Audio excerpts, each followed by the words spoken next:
राहुलच्या वडिलांचे सध्याचे वय राहुलच्या वयाच्या 3 पट आहे. 5 वर्षानंतर त्यांच्या वयांची बेरीज 50 होईल तर राहुलचे सध्याचे वय किती? वयवारीतला प्रश्न आहे, गणिताचा प्रश्न आहे, तरी ठीक आहे, चालतंय, आपण सोडू, काही अडचण नाही. राहुलच्या वडिलांचे सध्याचे वय राहुलच्या वयाच्या 3 पट आहे. बर, मग काय करायचं अशा वेळेस? राहुलचे वय आपण काय करायचं? यक्स मानायचं. काय करायचं? यक्स मानायचं. आणि राहुलच्या वडिलांचे वय काय आहे? वडिलांचे वय 3 पट आहे, म्हणजे काय करायचं? 3x करायचं. 4 पट असलं तर 4x, 5 पट असलं तर 5x.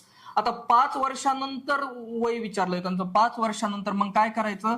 x plus 5 plus 3x plus 5 आणि त्यांच्या वयांची बेरीज आहे 50. बरोबर? बघा आता x आणि 3x झाले 4x प्लस 5 आणि 5 झाले 10 बरोबर झाले 50. बर, आता 4x बरोबर काय होईल? हा प्लस आहे, इकडे गेल्यावरती मायनस होईल, म्हणजे 50 मायनस 10 होईल, म्हणजे x बरोबर येईल इथे 40, इथं गुणिले, इकडे गेल्यावर भागिले होईल, म्हणजे 4 10 40. काय होईल? 4 10 40. बघा, राहुलचं आजचं वय हे 10 वर्ष असलं पाहिजे. 10 वर्ष. बरं, ठीक आहे, 10 वर्ष